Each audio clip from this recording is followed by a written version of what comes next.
Hello बेटा। बेटा आज हम पढ़ेंगे अरिथमेटिक प्रोग्रेशन, आपकी क्लास 10th का चैप्टर 5। आज हम पढ़ेंगे चैप्टर 5। ठीक है बेटा, मैंने ट्रिगोनोमेट्री के भी आपके सारे लेक्चर्स बना दिए हैं, आप उनको सारे अच्छे से प्रिपेयर कर लो। सारे इंपॉर्टेंट क्वेश्चंस मैंने करवा दिए हैं, सारे बेसिक इंट्रोडक्शन से लेके हर लेवल का क्वेश्चन करवा दिया है। ठीक है, तो आप इंट्रोडक्शन से देख के बाकी सारी वीडियोस देख सकते हो।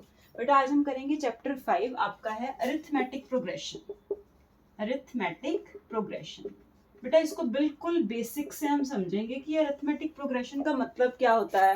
अब जो A plus N minus one into D, ये सब क्या होता है, ध्यान से सुनो बेटा। ए एन का एक फॉर्मूला आपने याद रखना है, A plus N minus one into D. मेरे साथ साथ फॉर्मूला रिवाइज करो।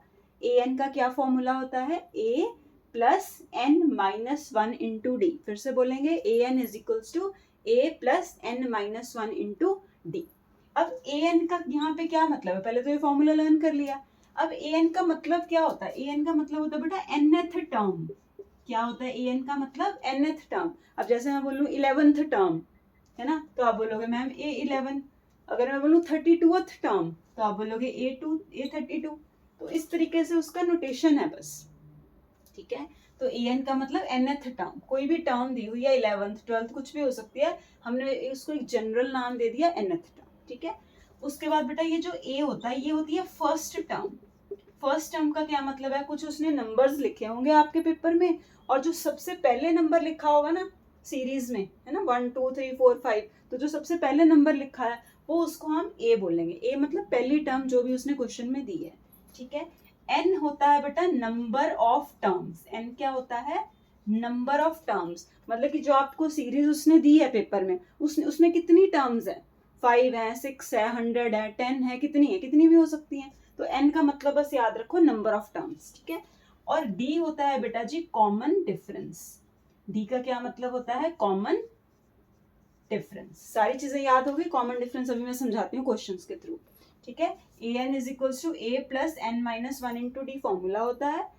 ए एन का मतलब nth टर्म, ए का मतलब फर्स्ट टर्म, एन का मतलब नंबर ऑफ टर्म्स, डी का मतलब कॉमन डिफरेंस। कॉमन डिफरेंस जैसे मान लो आपके पास सीरीज है 1 2 3 4, है ना। चलो एक एग्जांपल के साथ करते हैं। मान लो उसने पेपर में आपको ये सिंपल सीरीज दे दी, ठीक है 1 2 3 4 5। ठीक है, अब मुझे बताओ फटाफट ए यहाँ पे क्या है, ए है 1। क्यों, क्योंकि मैंने आपको बताया ए होती है फर्स्ट टर्म, और फर्स्ट टर्म यहाँ पे क्या लिखी है 1। अगर वो यहाँ पे लिख देता 5 7 तो हम 5 लिख देते, यहाँ पे उसने 1 दिया है तो हम ए को लिखेंगे 1। कॉमन डिफरेंस बेटा कैसे कैलकुलेट करते हैं, हमेशा ये जो टर्म होती है ना, ये A1 A2 इसको ऐसे डिनोट करते हैं, A3 A4 A5, और जहां तक आएगी वो लास्ट टर्म होगी AN। ठीक है, समझिए मेरी बात। इसको किससे डिनोट करेंगे, A1 से, क्योंकि ये फर्स्ट टर्म है। ठीक है, वैसे आप इसको ए से भी डिनोट कर सकते हो जैसे इसने लिखा है। ठीक है, सिर्फ एक समझाने के लिए मैं आपको बता रही हूँ कि ये first term, second term, third term, fourth term, fifth term, ये मैंने बताया था ना आपको। AN का मतलब nth टर्म, A5 का मतलब फिफ्थ टर्म। तो ये सारी आपको टर्म्स दी हुई हैं, एंड तक कितनी भी टर्म्स हो सकती है। मान लो n टर्म्स हैं तो AN तक वो सीरीज चल सकती है। ठीक है, अब देखो कॉमन डिफरेंस, ए का मतलब समझ आ गया। आप इसको A1 या ए किसी से भी डिनोट कर सकते हो, लेकिन आपकी एनसीईआरटी में A plus N minus one into D है, तो इसलिए हम ए से लिखेंगे। ठीक है, फर्स्ट टर्म को। तो जो फर्स्ट टर्म है आपकी कितनी आ गई बेटा जी 1, क्योंकि जो सीरीज उसने दी है उसमें फर्स्ट टर्म कितनी है 1। अब डी देखो क्या है, डी कैसे निकालोगे, जब बेटा आप सेकेंड टर्म में से फर्स्ट टर्म को माइनस करोगे। ये बात मेरी याद रखना, बच्चे क्या करते हैं फर्स्ट में से सेकेंड को माइनस कर देते हैं, नहीं, आपने सेकेंड में से फर्स्ट को माइनस करना है। जैसे यहाँ पे 2 सेकेंड टर्म है और फर्स्ट टर्म क्या है 1, तो आंसर क्या है डी का 1। ठीक है, अब और देखो 3 में से 2 को, मतलब पिछली टर्म में से अगली टर्म माइनस होगी हमेशा। 2 में से 1 गया 1, मतलब डी 1 है। अगर मैं 3 में से भी 2 माइनस करके देखूं तब भी 1 आ रहा है, 4 में से 3 माइनस करके देखो तब भी 1 आ रहा है, 5 में से 4 माइनस करके देखो तब भी 1 आ रहा है। तो जो भी आपको सीरीज दी होगी ना, उसका कॉमन डिफरेंस बस एक बार निकाल लो, बार बार उसको चेक करने की जरूरत नहीं आपको। ठीक है, अगर कॉमन डिफरेंस सेम नहीं आता, मतलब इसमें से इसको माइनस किया 1 आया, मान लो इसमें से इसको माइनस जो भी टर्म होगी मान लो 2 आया, तो कॉमन डिफरेंस सेम नहीं, मतलब वो एपी हो ही नहीं सकती। एपी सिर्फ तब बनेगी जब कॉमन डिफरेंस सेम होगा, मतलब सेकंड टर्म में से पहली टर्म माइनस करो, थर्ड में से सेकंड माइनस करो, फोर्थ में से थर्ड माइनस करो। तो अगर हर बार आंसर सेम आ रहा है तो वो हमारा डी है, और अगर आंसर सेम है तो हम कहेंगे कि ये एपी है। इतनी बात समझ में आई। अब देखो ए मैंने आपको समझा दिया, इसमें डी समझा दिया। तो मान लो आपको उसने ये सीरीज दे दी और उसने बोला फाइंड ए एंड डी, तो ए सीधा लिख दो पहली टर्म और डी क्या लिखोगे माइनस करके। करेक्ट। चलो अब इससे रिलेटेड क्वेश्चन सीखते हैं। जैसे मान लो आपको पेपर में पूछे थर्ड टर्म निकालो, तो मेरे साथ फटाफट करो। वो कह रहा है थर्ड टर्म फाइंड करो एपी की। तो थर्ड टर्म का बेटा क्या मतलब है, जैसे ए एन का मतलब nth टर्म है, ए एन का मतलब क्या है nth टर्म है, तो थर्ड टर्म का क्या मतलब हुआ A3। थर्ड टर्म का क्या मतलब हुआ A3। तो A3 कितना होगा, फॉर्मूला लगाओ, A प्लस एन की जगह आप क्या पुट करोगे 3 माइनस 1 इंटू डी। एन की जगह तो मैंने 3 पुट किया है। अगर मुझे थर्ड टर्म लिखनी है तो थर्ड टर्म को कैसे, ये सिर्फ नोटेशन है एक, ठीक है, जो मैं अभी तक समझा रही हूँ सिर्फ नोटेशन है जो हम क्वेश्चंस में यूज करने वाले हैं। ठीक है, तो ए एन क्या है, सबसे पहले हमने फॉर्मूला पढ़ लिया, A N is equal to A plus N minus 1 into D. फिर मैं आपको समझा रही हूँ ए क्या है फर्स्ट टर्म, डी क्या है कॉमन डिफरेंस, एन क्या है number of term. A N का मतलब nth टर्म, मतलब अगर मुझे थर्ड टर्म कोई पूछे, अगर मुझे कोई थर्ड टर्म पूछे तो मैं क्या लिखूंगी A3, इसी में पुट कर रही हूँ। देखो थर्ड टर्म मतलब n की जगह मुझे 3 पुट करना है, तो A3 A प्लस एन की जगह 3 माइनस 1 इंटू डी। इसका मतलब बेटा A3 आ गया A प्लस 2D। इतनी बात समझ में आई। तो इसका मतलब इसको अब आप हमेशा ध्यान में रखना कि जब भी यहाँ पे 3 होगा यहाँ 2 होगा, क्योंकि यहाँ 3 है तो यहाँ 3 माइनस 1 है, यहाँ n है तो यहाँ n माइनस 1 है, मतलब एक कम है। तो अगर A3 पूछे कोई तो A प्लस 2D लिख दो। अगर मैं आपसे बोलूँ अपने अपनी कॉपी में लिखो कि फिफ्थ टर्म क्या होगी, तो आप बोलोगे मैम A प्लस 4D। अब आपको बोलूँ मैं 11th टर्म बताओ, तो आप क्या लिखोगे A11 is equals to A plus 10D। मतलब एक कम करके लिख देना बस, यहाँ पे फॉर्मूला वही है, इसी फॉर्मूले में से मैंने ये निकाला है। तो आप डायरेक्ट अब यूज कर सकते हो। अब आपको समझ में आ गया A11 मतलब A प्लस 10D। अब A22 अपनी कॉपी में लिखो A plus 21D। Fifth term लिखो A प्लस 4D। एक कम करके लिखते जाओ क्योंकि हमारे पास ये फॉर्मूला होता है। इतनी बात समझ में आई। चलो आगे अब क्वेश्चंस तरफ समझाते हैं आपको। ठीक है, चलो अब आपके पास बेटा मान लो एक क्वेश्चन आ गया एग्जाम में, उसने कोई सीरीज दे दी -5 -1 3,7।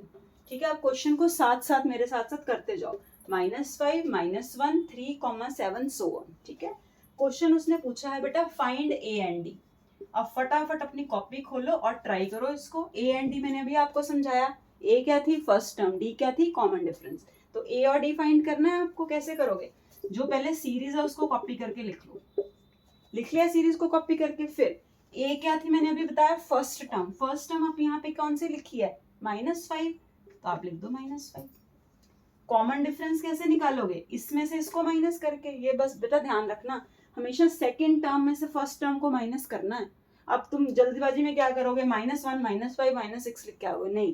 क्या समझाया मैंने, सेकेंड टर्म मतलब ये फर्स्ट टर्म है, ये सेकेंड टर्म है, ये थर्ड टर्म है, तो सेकेंड में से A2 में से A1 माइनस करना है, ऐसे लिख लो। नहीं तो सेकेंड टर्म क्या है -1, फिर एक माइनस यहाँ पे भी तो है, ये माइनस ऐसे ही आएगा। फर्स्ट टर्म कौन सी है -5। अब देख लो सीधा -1 -5 मत लिखाना, -6 नहीं आंसर। ठीक है, ध्यान रखना ये वाला माइनस भी तो है बेटा। A2 जितना है पहले वो लिख लो। ठीक है, डी का ऐसे फॉर्मूला याद कर लो कि A2 में से A1 माइनस करना है बस सीधा, सेकंड में से फर्स्ट। तो A2 कितना है, सेकंड टर्म कितनी है -1, एक माइनस ये है ये वाला, और A1 कितना है हमारा फर्स्ट टर्म मतलब -5। ठीक है, तो A2 माइनस A1 कितना आ गया -1 प्लस 5, मतलब डी हमारा कितना आ गया बेटा जी 4। इतनी बात समझ में आई। ए निकल गया डी निकल गया, यही उसने क्वेश्चन में पूछा था कि ए निकाल लो और डी निकाल लो।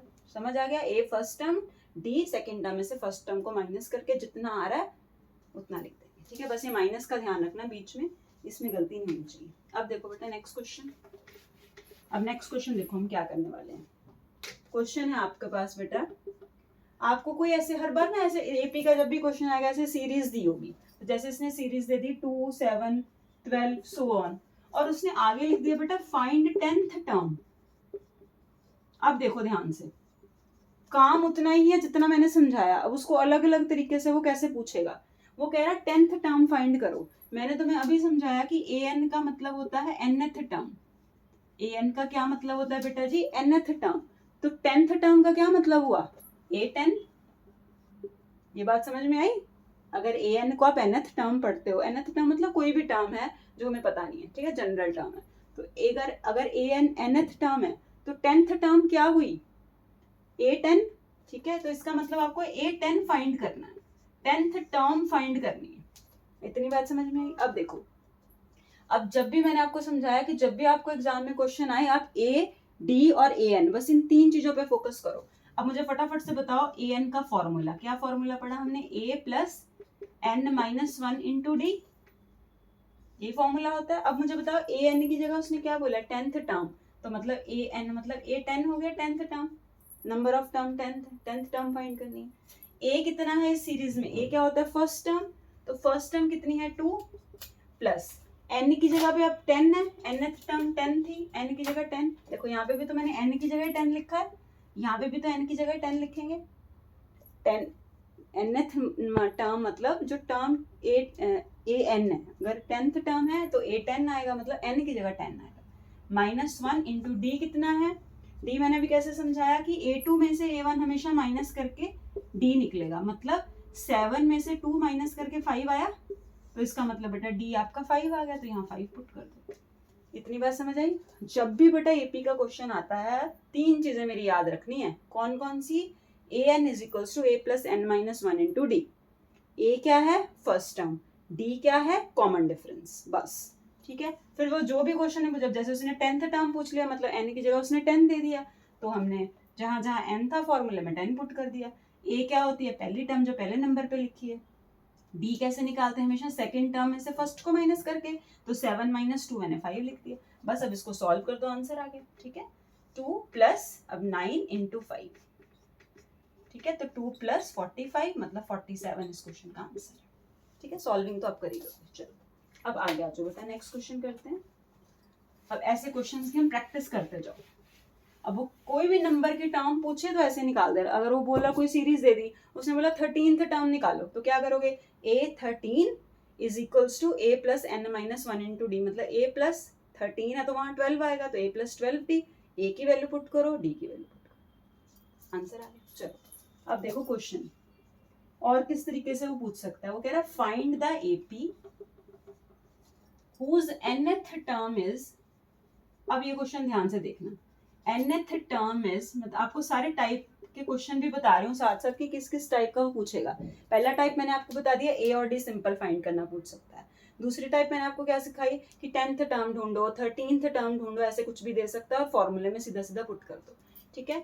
तो अब वो कह रहा है कि आपको हमने nth टर्म दे दी। nth टर्म का क्या मतलब है? कुछ n में दे देगा वो, जनरल, जैसे हम बोलते हैं ना कि जनरल टर्म दे देगा, तो nth टर्म दे देगा और एपी अब तुम्हें फाइंड करनी है। अब देखो ये क्वेश्चन उसने घुमा दिया है ना, पहले वो क्या करता था? एपी देता था हर बार, अब वो कह रहा तुम खुद एपी बनाओ। तो बेटा एपी कैसे बनेगी? जब भी आपको nth टर्म दी होगी, ध्यान से सुनो मेरी बात, जब भी आपको nth टर्म दी होगी हमेशा n को 1 2 3 4 ऐसे पुट कर दो और एपी बना दो। चलो देखो 3-4 टर्म उसको निकाल के दिखा दो। जो भी nth टर्म है उसको हम an से डिनोट करते हैं। an कितना दिया है? 3n माइनस 5, ये आपको गिवन था कि nth टर्म 3n माइनस 5 है, मतलब an 3n माइनस 5 है। अब क्या पुट करो? n को पहले 1 पुट कर लो, तो a1 कितना आ गया? 3 इंटू 1 माइनस 5 मतलब माइनस 2। ऐसे n को बस n को वैल्यूज देते जाओ 1 2 3, इसमें n को 1 2 3 पुट करते जाओगे तो a1 निकल आएगी, a1 या a जो भी आप कहते हो, फर्स्ट टर्म निकल आएगी, सेकंड टर्म निकल आएगी। a2 कितना आएगा? 3 इंटू 2 माइनस 5। चलो अब अपनी कॉपी में फटाफट थर्ड टर्म खुद से निकाल के दिखाओ मुझे। n इज इक्वल टू 3 मतलब a3, मतलब यहाँ पे n की जगह 3 पुट करना है, ये समझ आ रहा है ना। यहाँ पे देखो n, अगर मुझे n की 3 वैल्यू निकालनी तो n की जगह बस 3 पुट कर दो, ये आ गया 9 माइनस 5 4। तो ऐसे 3-4 टर्म निकाल दो। तो सीरीज क्या आई? पहली टर्म ये आई, दूसरी ये आई, तीसरी ये आई। लिखो देयरफॉर एपी सीरीज इज, कौन सी सीरीज बन गई? -2, 1, 4 एंड एक और निकालो। बस n को ये ध्यान रखना, जब भी nth में टर्म दी होगी n को 1 2 3 पुट के आप सीरीज निकाल सकते हो। पहले 1 पुट किया, फिर 2 पुट किया, फिर 3 पुट किया और आंसर आ गया, ठीक है। तो आपके पास कौन सी सीरीज आ गई? -2 1 4, ठीक है। अब आप बेटा इनका कॉमन डिफरेंस करके देखोगे ना तो डी बिल्कुल सेम आएगा। वैसे उसने पूछा नहीं, मैं सिर्फ बता रही हूँ। देखो अगर इसमें से इसको माइनस करोगे मतलब 1 -2, इसमें से इसको माइनस करते हैं ना 1 माइनस माइनस 2, तो कितना आ गया 1 + 2 3। ऐसे अब आप 4 में से 1 माइनस करोगे तब भी 3 आएगा, इसका मतलब ये AP बिल्कुल सही है आपका। ठीक है, ये ऐसे चेक भी कर सकते हो। चलो अब इसी टाइप का एक और क्वेश्चन करते हैं N वाला, ताकि आपको टाइप पक्की हो जाए। ठीक है, देखो, राइट 5 फर्स्ट टर्म्स, मतलब 5 टर्म्स लिखनी है, या फर्स्ट 5 लिख लो, है ना, 5 फर्स्ट में सही लग रहा है। First 5 terms, right 5 first 5 terms of sequence whose nth term is, अब मुझे करके दिखाना है आपने, whose nth term is n-3/4। ठीक है, और बेटा चैनल को लाइक करो, सब्सक्राइब करो, ठीक है जरूर। ठीक है जी, थैंक यू बेटा। अब देखो, right first 5 terms of sequence whose nth term is n-3/4। ठीक है, मेरी बातें अच्छे से समझ आ रही हैं? यहीं पे क्लास में ही सारी चीजें सीख के जाएंगे, दोबारा हम नहीं पढ़ेंगे। ठीक है जी, दोबारा हम सिर्फ रिवीजन लेंगे। Right first 5 terms of sequence whose nth term is n-3/4। तो मैंने तुम्हें समझाया था कि जब भी nth टर्म दी हो पहले उसको कॉपी करके लिख लो, an nth term is equal to n-3/4।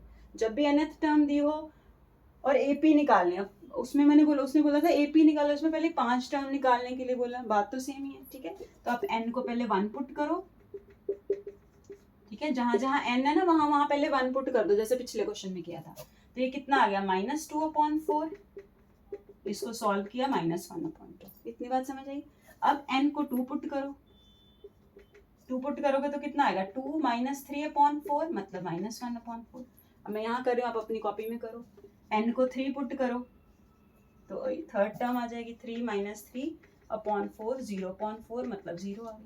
ऐसे n को 4 पुट करो, कितना आएगा 4 - 3/4, मतलब 1/4। ऐसे n को 5 पुट करो, यहाँ पुट कर रही हूँ, n को 5 पुट करो, 5 - 3/4, कितना आ गया 2/4, या फिर 1/2। ठीक है, अभी आपकी सीरीज आ गई, 5 टर्म निकाल दी। देखो मैंने पहली, दूसरी, तीसरी, चौथी, पांचवी, मतलब n को 5 तक पुट करके आप बस, ठीक है, वैल्यूज निकाल सकते हो। ठीक है जी, चलो बेटा आगे आ जाओ। ठीक है, इतना काम तो आप कर लोगे। अब समझ आ गया ना अच्छे से कि जब आपने, हम पहले रिवाइज करते हैं, हमने क्या क्या पढ़ा है। क्या पढ़ा हमने? सबसे पहले AP का मतलब होता है अरिथमेटिक प्रोग्रेशन, मतलब उसने कोई सीरीज दी होगी, ठीक है, और हमें A पता करना होगा, D पता करना होगा, और जनरल फॉर्मूला क्या होता है, AN = A + n-1 × D। Correct? A क्या होती है फर्स्ट टर्म, D क्या होता है बेटा कॉमन डिफरेंस, और अगर 10th टर्म पूछे तो A10 निकाल दो, 5th टर्म पूछे तो A5 निकाल दो, उसी फॉर्मूले में n की जगह 5 पुट करके आंसर आ जाएगा। ठीक है, और अगर उसने n में टर्म दी हुई है आपको और सीरीज बनाने के लिए बोला है तो n को 1 2 3 पुट करके सीरीज निकालो। ठीक है, चलो बेटा जी, अब एक और क्वेश्चन करते हैं। Find 11th term in the sequence. अब उसने सिर्फ 11th टर्म निकालने के लिए बोला है। Find 11th term in the sequence whose nth term is an is equals to 10n + 5/n²।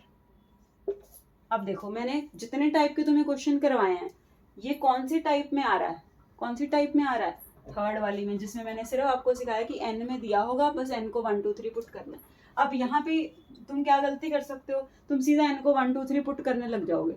इतना तो उसने पूछा ही नहीं, उसने बोला सिर्फ 11th टर्म ढूंढो। इसका मतलब n कितना है 11, मतलब A11 ढूंढना है तुम्हें, तो n की जगह बेटा 11 पुट कर, तो बाय क्वेश्चन लिखो यहाँ पे। ठीक है, समझ गया ना? nth टर्म उसने दी हुई थी, तो nth टर्म से उसने अब सीरीज नहीं पूरी पूछी, उसने बोला सिर्फ 11th टर्म ढूंढो, मतलब n की जगह सिर्फ 11 पुट कर दो।